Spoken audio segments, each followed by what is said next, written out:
All right, guys, let's get this going. Episode 3 of Anti-Hero Chronicles by Joe DeProfio. All right. I wish you hadn't told me that, Grim. But what's done is done. When you hear the knock, say, "The lame runs." And if the answer is not, "When he must," don't open the door. Isto's voice crackled through the cell phone. And if it is? Then that's the medic I sent. All right, then. Grim, you realize that harboring and aiding Leap could not only land you in jail, but would have gotten you significantly ahead in GSO standings, right? I know. So, why? Because it's the right thing to do. 2 people who don't deserve to be are hurt, and the GSO would sooner identify how to isolate Leap's powers than to make sure she gets the help she needs. Good enough, then. The supplier wants a meet. 3 o'clock down in the storage yards. Don't be late.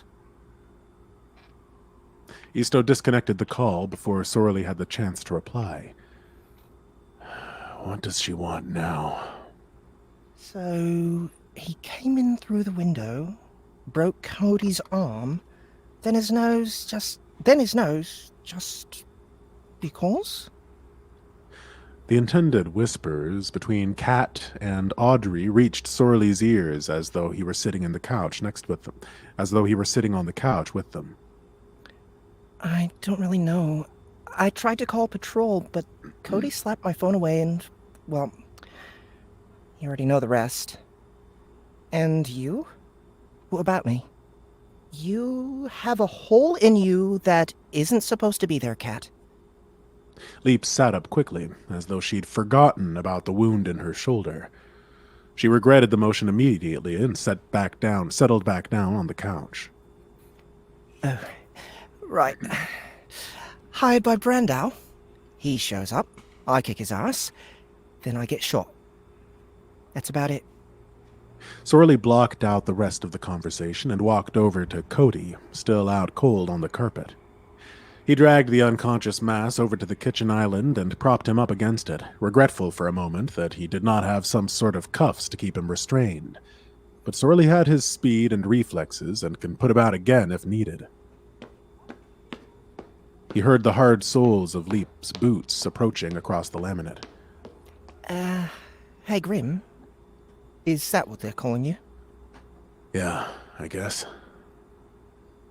Thanks. Thanks. For helping Audrey, for not turning me in. You did a good thing. In the moment that Sorley hesitated, there was a knock at the door. He held a finger up and strode over to it. The lame runs. Sorley stood at the ready against the door, muscles tensed, ready to punch through and drag whoever was on the other side into the room. When he must. Sorley opened the door, and his eyebrows met his hairline. Remedy, the Panacea hero, real name Warren Greer, was standing in the doorway, eyes shifting back and forth along the hallway. Isto must have significantly more pull with known supers than Sorley thought. Not that surprising, given whatever connection he has to the supplier. Sorley stepped aside and invited the man in with a gesture, then shut and locked the door. Remedy was a stocky man with fading orange hair poking out under a green skull cap, jaded blue eyes, and a square jaw. He was wearing a long, puffy jacket, and considering that it was the middle of spring, he was likely using it to conceal his equipment, identity, or both. The large industrial case that he swept out from the garment further proved Sorley's assumption. What are we looking at? A gunshot wound. High-caliber round with entrance and exit wounds, significant blood loss on one, blunt force trauma, and a broken leg on the other, as far as I can tell. And him? The medic pointed to the slumped lump of asshole in the kitchen. What about him? I may as well treat his injuries too. A broken elbow, likely dislocated shoulder, broken nose, and a concussion. Remedy looked at Sorley as if studying him for a moment, then got to work. Good to see a rookie take the written test seriously for once. He dug through the heavy-duty case, drawing out an injector and several differently labeled vials. He held each one up in the light and set them each aside into 2 groups. Reporting is 30% of street-level exam. Reporting is 30% of the street-level exam. This is going to sting. Remedy slotted one of the vials into his injector and then pressed the needle into the marred flesh of her bullet wound. Shit! Remedy pulled the trigger on the injector and a green foam started to fill the wound. Leap hissed and clamped down on the arm of the sofa. After the injection, Remedy smoothed an opaque blue paste over the wound on both sides. Leave that in place for 3 days. Don't touch it. Don't get soap on it, and it'll fall off on day 3. It'll have a nasty scar, but everything should work right inside. Gotcha, Doc. Roll up your sleeve, please. Remedy changed out the cartridge and needle in his injector, going for a translucent red fluid and a finer needle. Be positive. Very good.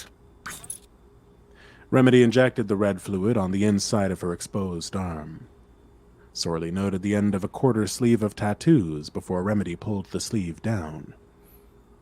And that was? A synthetic plasma. It'll amplify your natural blood production for the next couple hours to compensate for the blood lost. Keep your iron consumption low until this evening, and try to avoid any new wounds. Understood? Yes, sir. Leap offered Remedy a mock salute. As always, rest in fluids.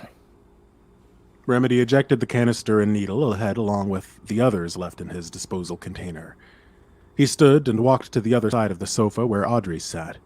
Remedy laid his hand on her leg, and a faint glow radiated out of his fingertips. He must have been wailing on you hard, eh, miss?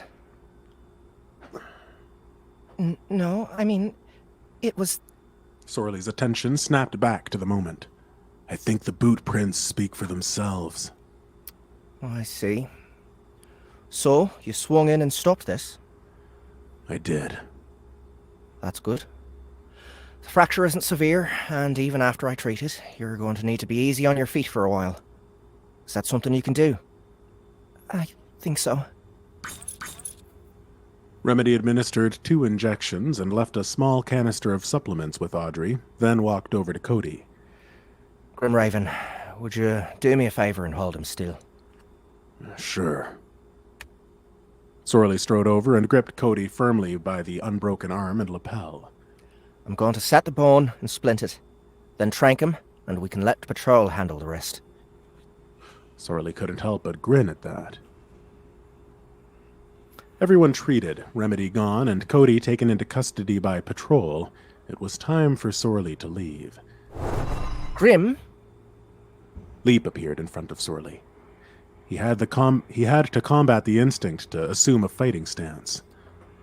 Thanks for looking out for Audrey. And again, for not turning me over. I don't really know why you didn't, but I'm grateful all the same. I guess you'll owe me one then. Guess I will. Be safe out there.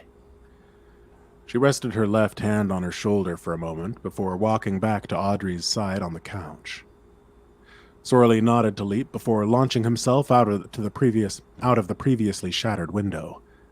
The whole ordeal of putting a stop to Cody's abuse had taken much longer than he'd hoped. The sun was well past the midpoint in its arc through the sky, and if he were going to meet the supplier on time and get done what he wanted to in the day, he would have to hustle. The suit compensated and boosted where he wanted it to. It was as simple as planning his route through the skyline and moving. He crossed King's Goff in what seemed like minutes and landed atop his multiplex. Sorley went to open the roof access door and paused. He was still in his supersuit, and he wasn't properly with the GSO. As if in response to the thought, the suit shifted to a pair of well-worn jeans and a black t-shirt. Neat. Sorley tucked his domino mask into his back pocket. He scooped up the collection of envelopes and flipped through the mail. He sorted it into 2 piles, junk and not junk, before promptly disposing of the latter. None of the mail remaining was too thrilling. Bills, coupons for groceries, and his monthly stipend were just a few of the items left. Sorley took some time to clean the place up, eat something, and shower. The suit, even in the shape of casual wear, still served to keep his movements feeling fluid and controlled. I still need to take some time without this thing. Before long, the sun had set and dense smog obfuscated all but the brightest stars in the night sky.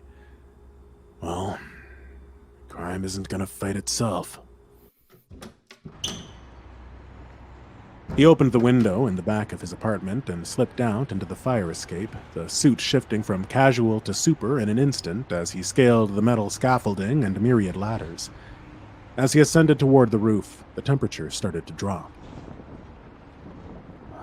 That's pretty weird. Sorley put the domino mask into place. It was snowing by the time he made it to the roof. So, you're the new one. The figure waiting in the middle of the rooftop piped up as Sorley crested the final ladder. On instinct, Sorley tensed. As the super approached and the snow moved in sheets, Sorley caught the glimpses of them that he needed to identify just who he was talking to. The glint of bronze armor, a lick of flame, ice blue hair, and crimson eyes. Atreyu, the current #1 champion of the GSO, had sought him out. He was tall and lithe while retaining a statuesque physique and an imposing demeanor. He'd gotten to champion standing in record time and to #1 even faster due to his power over ice and fire, super strength, speed, and durability. No matter who the villain was, they rarely succeeded in damaging him, let alone slowing him down. He had no perceptible weakness. What do you want? I saw your little tirade on Channel 9. Interesting stuff. Glad it didn't disappoint. The squall came to a halt, and Atreyu leveled his bow at Sorley. The thing itself appeared to be made from radiant blue ice, with flames dancing inside its core and along on the bowstring. You're going to take it back. Like hell I am.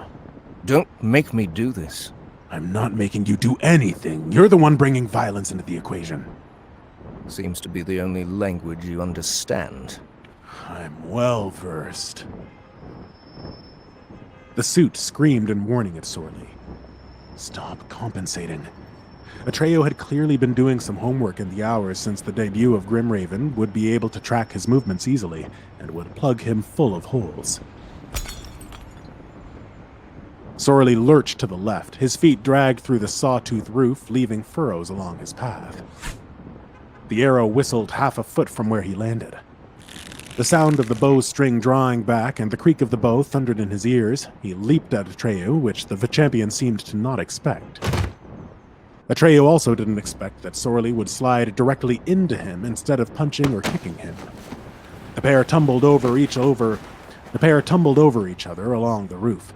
It was as they tumbled that Sorley realized Atreyu was out of his element. He was used to controlling the fight from the outside. Tumbling in close quarters was something he was clearly not accustomed to. The two parted, and before Sorley could lunge again, Atreyu held up a hand. Just know that you have my attention. Atreyu leveled the warning before leaping into the air and streaking off. Sorley let out a breath that he didn't know he'd been holding. Yeah, well... Sorley Grimerson. The supplier's voice slid into his ears, reactivating the suit's limiters. It's not 3 o'clock yet. I know, but there was just something in the air tonight, and I didn't want to wait. Not a single moment longer. Sorley turned to look at her, expecting to see the Ashen avatar she'd used before. What's this all about? Free fall. It's about free fall.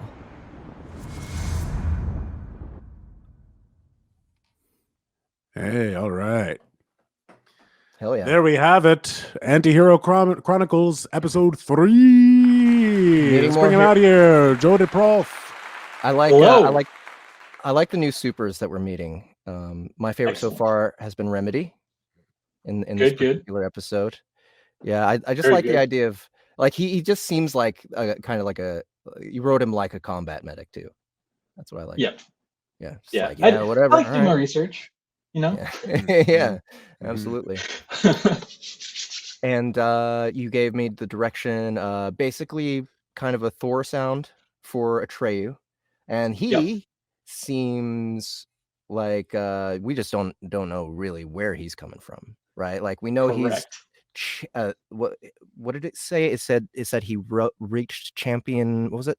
Champion status? Yeah, he reached the champion like rank within the GSO, Right. and pretty much how that all goes is like champion is like the top tier. They can go anywhere in the world, anytime, as fast as they need to be, and he got to the top of that even faster.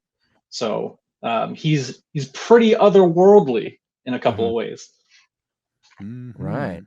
So Mhm. I noticed in the chat that people were recognizing the Anti-Hero Chronicles. Is that because you're posting this on like Royal Road or something?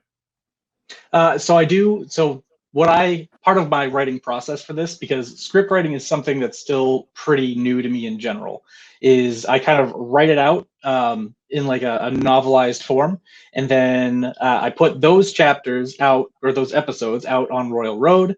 I take them, I put them into Google Docs, because that's where I put everything, and then I go ahead and scriptify it, is what I call it.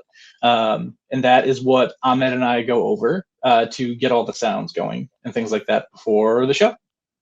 Right on. So how is it that other people are recognizing?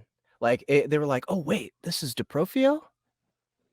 Yeah. So Rasta is from the Soundbooth Theater Live Discord server, and we have hung out and gone back and forth over a couple of different recording sessions that we've listened to together.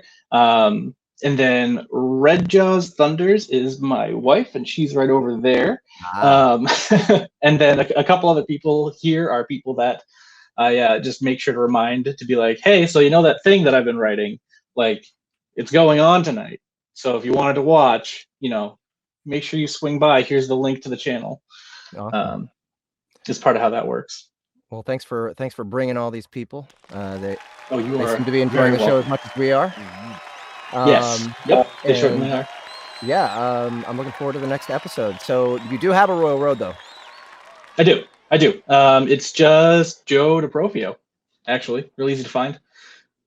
Cool. DeProfio. Go check him out on Correct. Royal Road. He's already got how many stories you got running at the same time? I technically have 2 running at the same time on Royal Road. I have Ascendant Online Book 2 in progress. That's kind of like the alpha version of it. It'll be very different by the time it actually goes to like final production. And then Anti-Hero Chronicles is also up there. Awesome. So great. Keep an eye out. Yeah, there will be more there too. Go check out his stuff on Royal Road. And then you also have Ascendant Online available on Amazon, right? Book 1? Correct. It's on Amazon. You can either just look for it on Amazon. Again, just search by my last name. I'm the only DeProfio that's published something on in general, actually. The thing is, he's killed the rest of them. There can only be one. There can only be one DeProf. That is how that works. So there's that, and then dprof.net is my website, which has alternate links to purchasing the book in hard copy and ebook as well. Perfect. Thanks so much, man. Thanks for you're so welcome coming on. And next month, 1 month from today, another episode. So you guys absolutely. Thank you, Joe. All right. Joe DeProfio. All right.